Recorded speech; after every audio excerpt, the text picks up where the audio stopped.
My name is Matthew Carter, and I'll be your host for this episode of Faces in the Corner. My first memory of fear came in 1989, up the small holler of Laurel Branch Road of Marrowbone Creek in Pike County, Kentucky, known to locals as Marbone.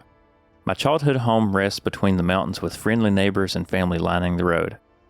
If there's a lesson you need to learn first in life, it's that all good things will certainly come with bad. About a quarter of the way up Laurel Branch lived our troubled neighbor Ford.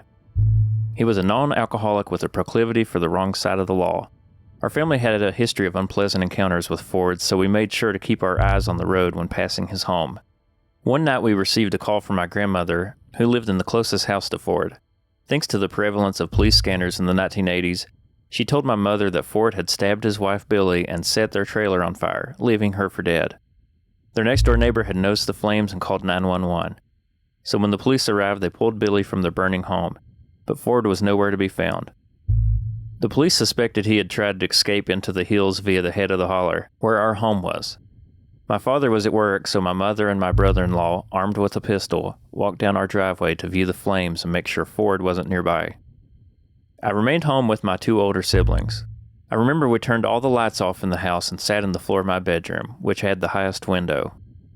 My sister, that was 4 years older than I, and always looking to cause me grief, immediately blurted out, "You know, if he comes in here and finds us, he's going to kill us all." I didn't speak another word after hearing that because I was convinced that would be the only scenario. I remember a streak of terror hitting me when I heard our front door unlock, swing open, and I saw the lights flick on from down our hallway. Thankfully, my mother and my brother-in-law had returned. The phone rang shortly after, and it was once again my grandmother, but this time she informed us that Ford had been caught.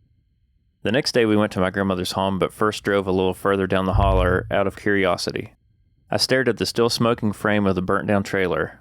I felt concern for the condition of Billy, but also relief that Ford would no longer be around to terrorize Laurel Branch. After maybe a couple years, the remnants of that night were finally removed, and grass and weeds slowly took over, so I no longer had a daily reminder of that night. 16 years later, in 2005, I was a college student on a break between classes. My memories of Ford had long faded to the back of my mind, till an encounter with a stranger quickly brought them back.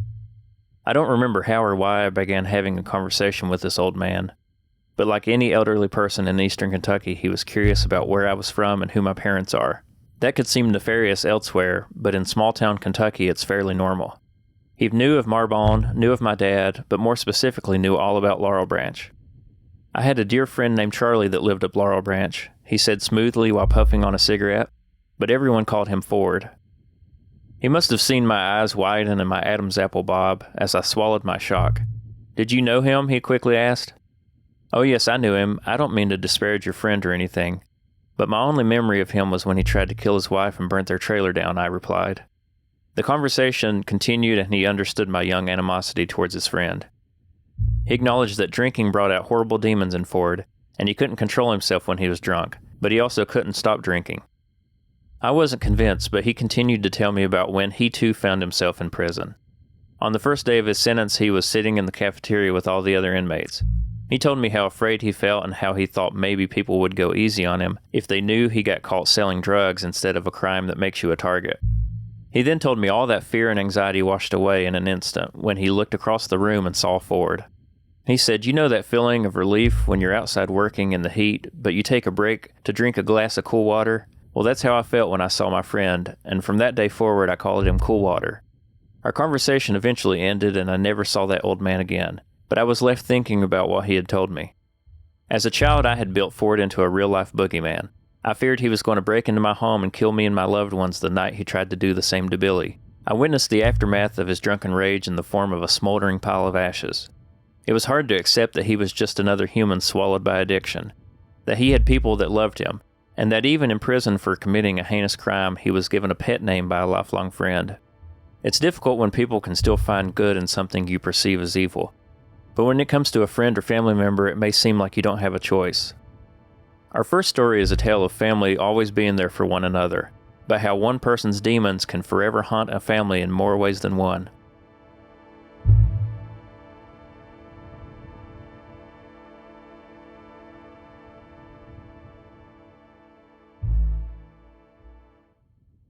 Growing up, I lived next door to my grandmother and my grandfather.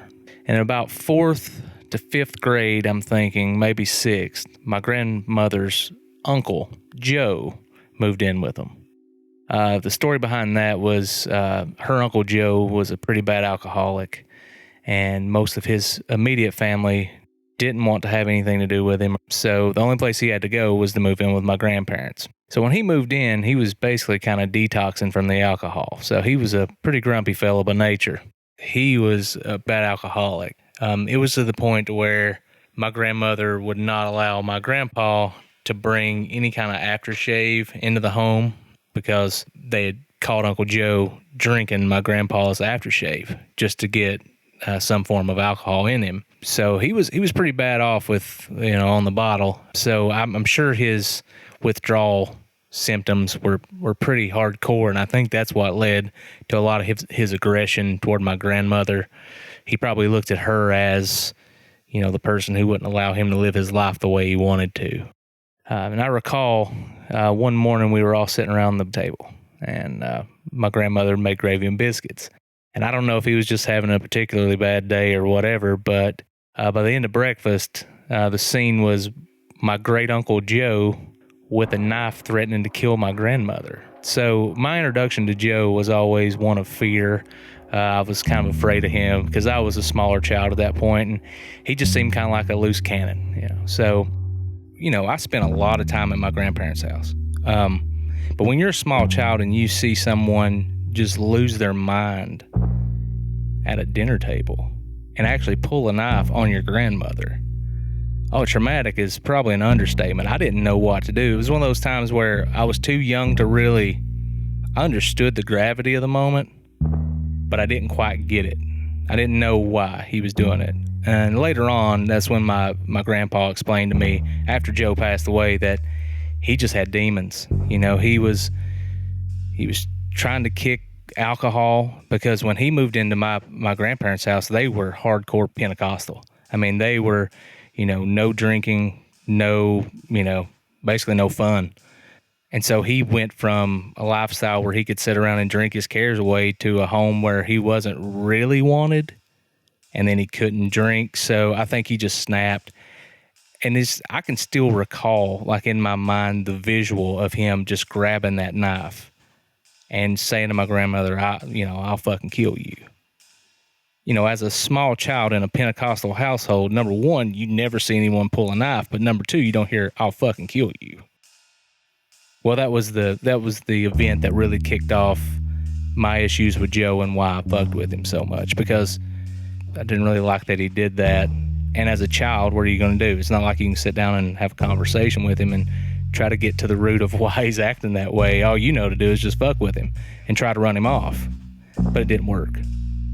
Over the course of the years, while Joe still lived with my grandmother, we started to have a little fun with Uncle Joe, because Uncle Joe would just basically come out to eat, go stay in his room, and he didn't have really any interaction with anybody.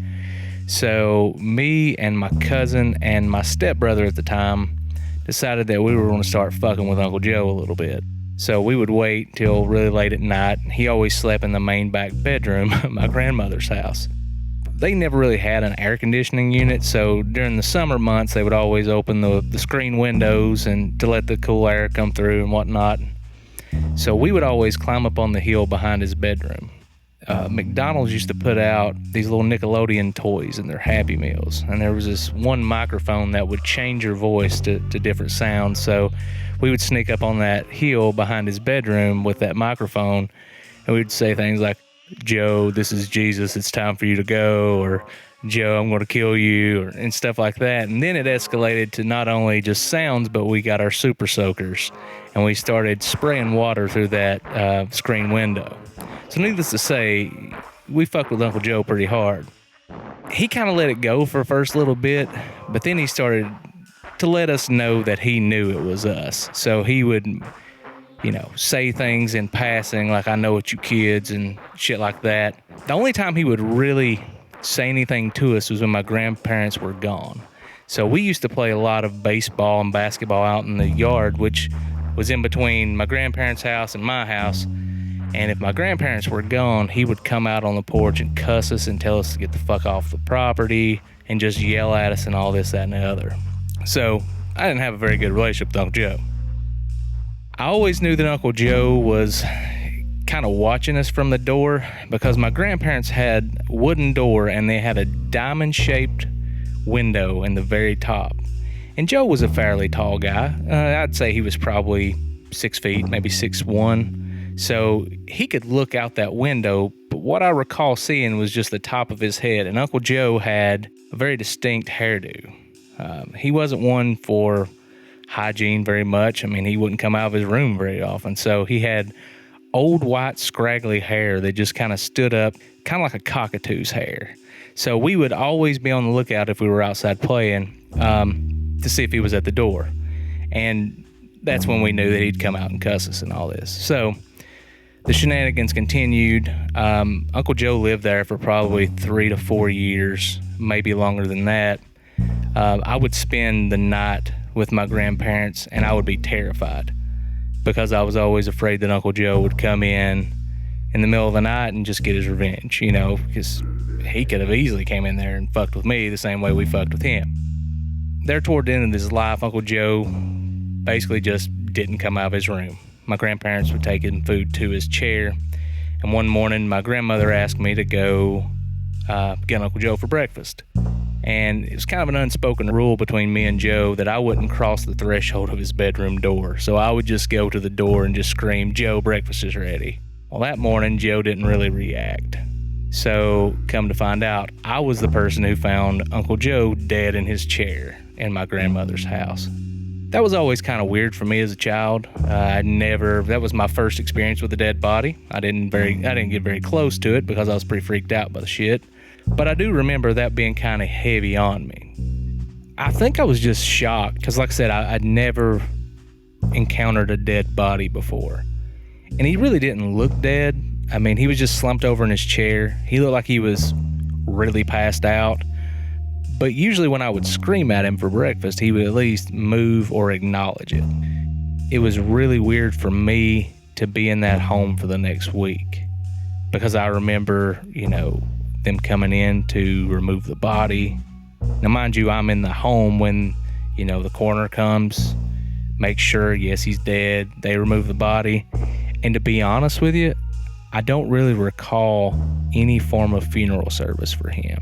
I don't know if they had it, but I know I didn't go to it.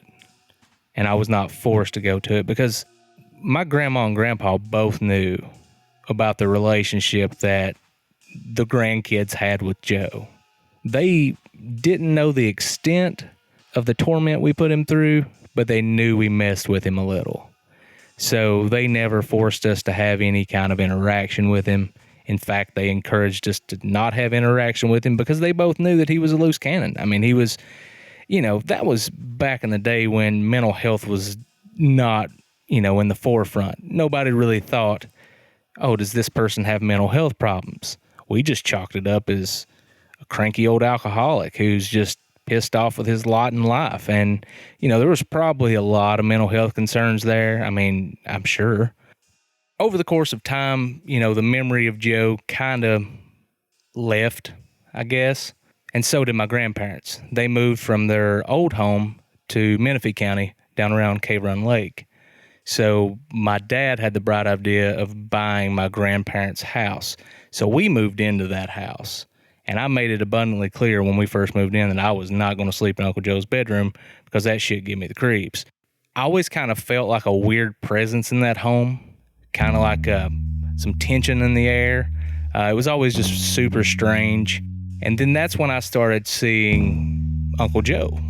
I would be outside working in the yard, and this was years after he passed away, and I would look at that door, and I would see that white cockatoo hair just looking out that window of the door at me, watching me, and then I would turn around and it'd be gone. I could always feel that presence in the house, like he was always roaming around through the house at night, just kind of watching over things.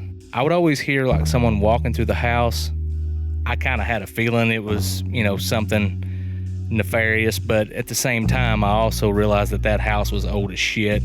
The quality of the craftsmanship of that house was not the greatest, so I figured maybe it was just, normal boards creaking and cracking and just settling and whatever. So, I would hear things during the night that would always freak me out a little bit. Luckily, I never saw the figure of Joe at night.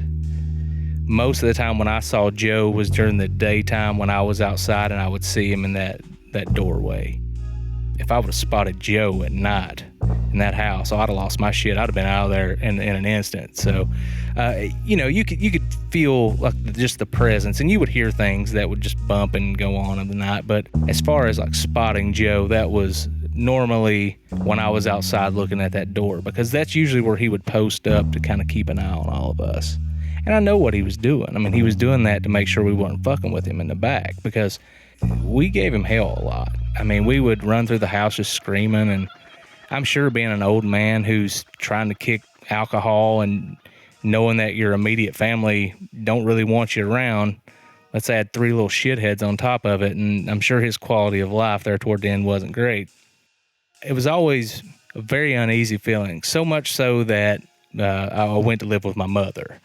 It wasn't just because Uncle Joe. I mean, it's not like Uncle Joe ran me out of the house, but that was a main contributing factor, because it was truly eerie and creepy all the time, because I knew that I put Joe through a lot of hell while he was alive, and I just felt that uneasy tension all the time, like there was always something creeping around the house late at night, and that if I was alone in that house, I was never really alone. For a 12 to 13-year-old kid, that's some heavy shit. If you're there by yourself and you're thinking about, oh, there's a damn ghost in the house with me. I spent a lot of time outside when I was home alone. I didn't like to be indoors with the ghost of Uncle Joe. I don't know if anybody else ever saw Joe the way I did that I know of. They never really told me anything about it. Now, a lot of the family would give me hell over it, because I would tell them, I was outside, I looked in the window and I saw Joe's crazy cockatoo hair, and they were like, oh yeah, Uncle Joe's come back to get you. It's what you get. I mean, it was a running joke for a long time, like, oh, are you all right in there? Are you too scared to sleep? Are you afraid Joe's going to come get you? And like, it was all fun and games to them. It was freaky. That was some freaky shit for me. I guess he just wanted to pull the ultimate prank on me. Like, you fucked with me while I was alive, and I want to fuck with you for the rest of your life. And I always just felt that he was always there. So it just made me realize that I was a little too shitty to Uncle Joe, and he ultimately had his revenge on me. So.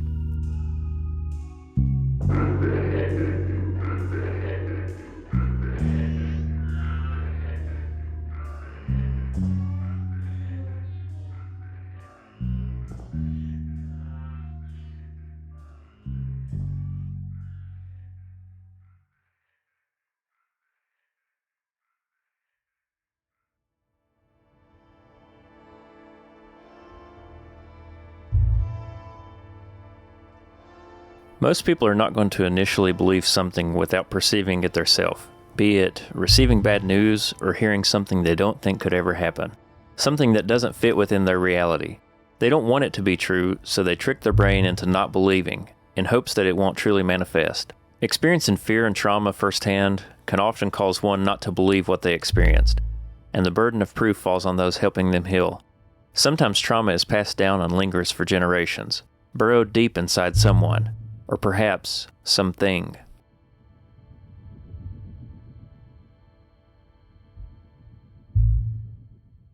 This is a story that comes from my dad's childhood, and my mamaw was always known as a feeler. She was like an old mountain feeler. She could feel energy, and she had really good really good predictions when it came to when people were going to die. And anyway, I think a little bit of that rubbed off on my dad.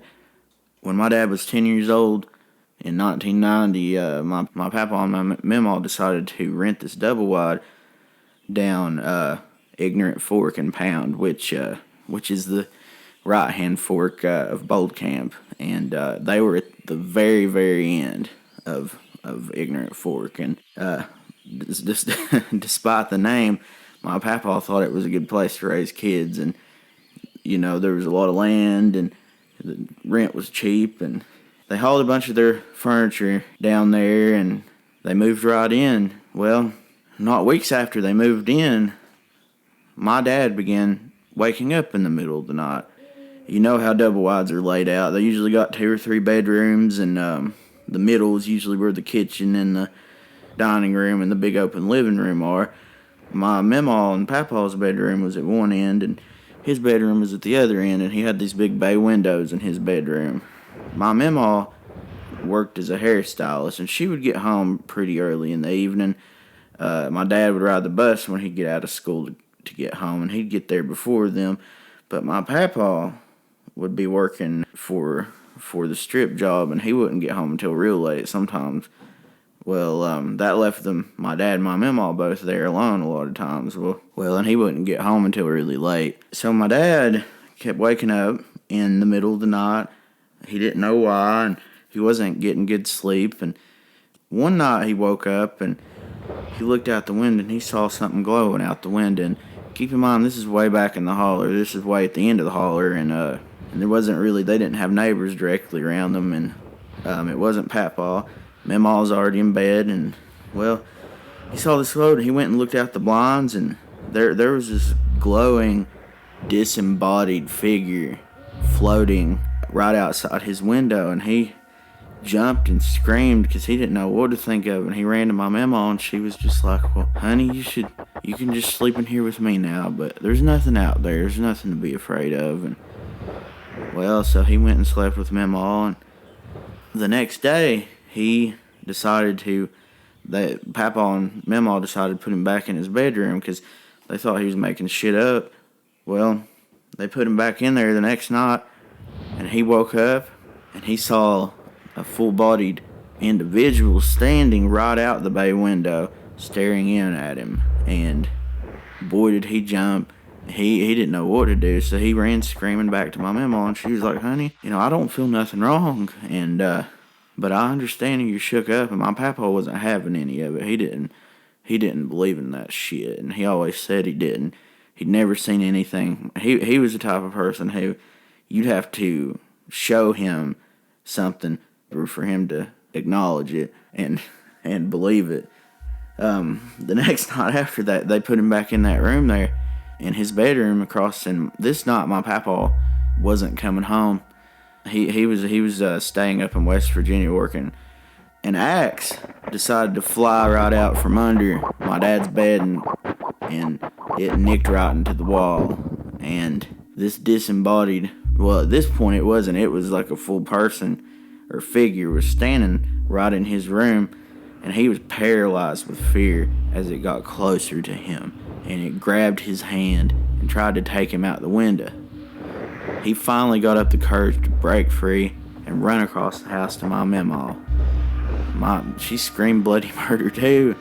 Here comes the figure walking across the house, and it comes into to mamaw and papa's bedroom, and she sees it. And they both see it, and they both scream bloody hell. They're both paralyzed with fear, and my mamaw grabs a cross and throws it at the thing, and it disappears. And that really, solidified the fact that something was not right. My mamaw told my papa she wasn't having any of it. She would not be staying another night in that house after seeing that. They decided to move out. The following weekend, they stayed with family for a couple days, and they started to get their stuff out. And they found their trailer for rent right off of South Fork of Pound there, in this trailer park right on the road. And they decided to go in, and everything felt fine. But my dad started waking up and seeing this figure again. They didn't know what was going on or why it followed them there. One night, it tried to drag my dad away again. And boy, he got up the courage once again to run across the house. And this not my papa was home. The figure followed him all the way to their bedroom, and all three of them saw it. They didn't know what the hell was going on. They both got the hell right out of there. There was this old feeling woman that lived down the mountain, who was, more in touch than maybe my mama was. They asked her to come by and to talk with her about what the hell was going on and why this thing was following them. And she walked all around the trailer. She started feeling around, and she stopped in my dad's bedroom.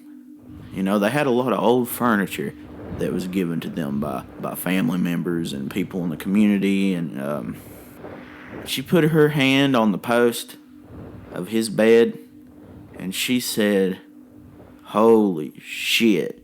This bed frame is an old piece of American chestnut wood from the 1800s.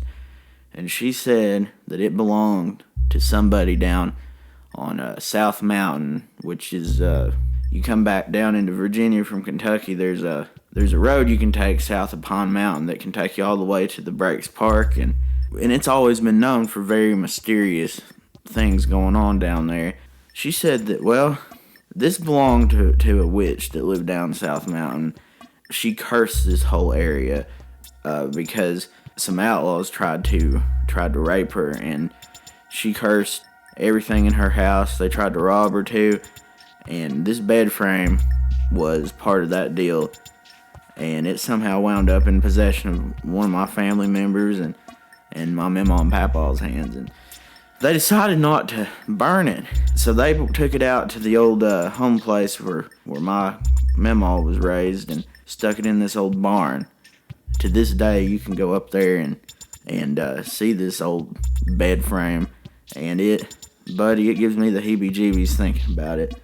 When you get near it, you can see and hear things, I swear. Anyway, that's the story of the haunted bed frame. Terrorizing my dad and my mama and papa.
Some people are dying to experience something scary, and they'll go looking for it. But what happens when it reveals itself? If it's more than scary? As someone lucky enough to be allowed to see it and survive, fear isn't a zoo, your monsters aren't caged. Sometimes thrill-seeking ends up being more than an adrenaline rush. Let's cut to Hazard, Kentucky and see what it has to show us.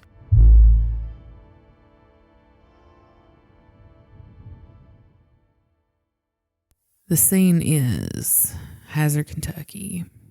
I was in high school. I'm not sure what grade. I don't think I was driving yet. We were still piling in the cars and going to the next town to get Taco Bell because that was one of the most exciting things to do at the time. But we also like to get scared. And we had heard about these haunted train tunnels in Hazard. I remember people talking about feeling like someone's like grabbing their shoulder or like picking at their bodies as they're walking through. And so we went to go check them out, and it's two tunnels that run parallel, one on the right, one on the left. And there was rumors that one has more activity in it than the other. There are also cemeteries on top of these tunnels. So That's the scene. That's where we're at. So a bunch of teenagers were piled up in this car. We pull up. It's nighttime. The only thing we have are candles. Because who the fuck takes candles to go walk through a train tunnel? Really? But we're strapped with candles. Didn't really have cell phones with flashlights at the time. So it's dark. Never been at this tunnel before. And the idea is that you walk through one and you come back through the other. And so we try to light these candles. And if you've ever been through a tunnel, you know there's a draft coming through. So we can't get these fucking candles lit. And the ones we do get lit are like burning wax all over our hands. And we're trying to walk on railroad ties and like watch where we're going. It's pitch black. You can't see in front of your face. We're walking through and there's nothing really to see. It's just all concrete, black. Still, you're just looking at the person's back in front of you, and we're walking in. And by the time that we get halfway through, you can't see any light from the outside either way. There's just nothing. And this is like, it's an L&N railroad track, and there's still trains that come through there. So being in the middle, it's like, holy shit, what would, the worst thing it would be, we're in the middle of this fucking track and a train comes through. So we're in the middle, and the next thing you know, we think we hear something. And you can hear trains in the distance, so it's like, holy shit. Is it coming this direction? Is it in this one? What the fuck are we gonna do? Are we gonna run through this fucking tunnel or what? Somebody puts their ear to the rail to hear if a train's coming. And there wasn't anything. And so we're like, well, fuck it. We'll just go on. And then if something else happens, we'll just get the fuck out of here. We're just going. And we didn't really know how long the tunnels were, but they're at least half a mile. So we keep on. And the next thing you know, it sounds just like a train is right behind us. And it's a beam of light. And we all cut and ran, dragging our hands down the side of the cement walls. Couldn't see anything. Luckily, there's cutouts, that people used to run into and duck into. And so we're all just scratching our hands across the side to try to find these. And there's 2 and 3 of us just wedged into these, thinking that a train is literally just like on us. And then as soon as we all get to where we need to be, there's nothing. There wasn't anything. It was dead silent. We were in the middle of this tunnel where there was no light. It wasn't anyone's flashlight. This was a large beam of light, like a front of a train. And the sound of what a train would sound like if it was right behind you. How did we all scatter just instantly and then there be nothing? After we catch our breath, we walk out the tunnel, and then once you get through one, you've got, to get back to your vehicle, you gotta go through either the one you just came through or the other one. And we were like, holy shit. If that just happened in this one, what the fuck is going to happen when we walk through this other tunnel? Luckily, we made it through, back to the car. No more weird instances happened after that. And recently I went online just trying to find out more about the tunnels. And someone else had reported that they'd get halfway through the tunnel, it's pitch black, and then it's like a huge beam of light and sounds just like a train's coming through, and it's nothing.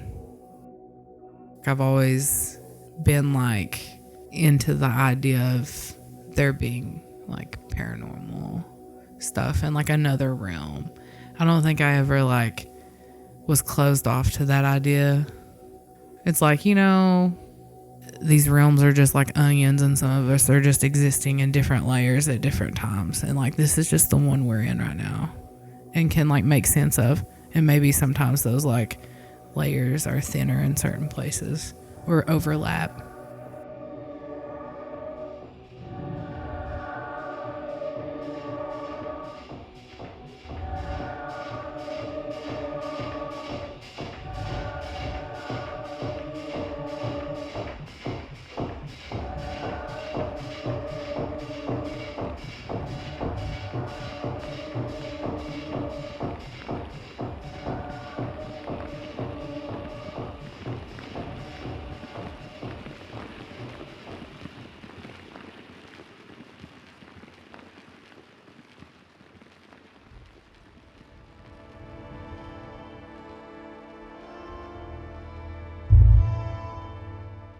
That's it for tonight, folks. If you like what you've heard, hit the show notes for the pre-order link to our companion zine, which, if you order one, will be hitting your mailboxes very soon. Don't want a zine, but want to give us a love offering instead?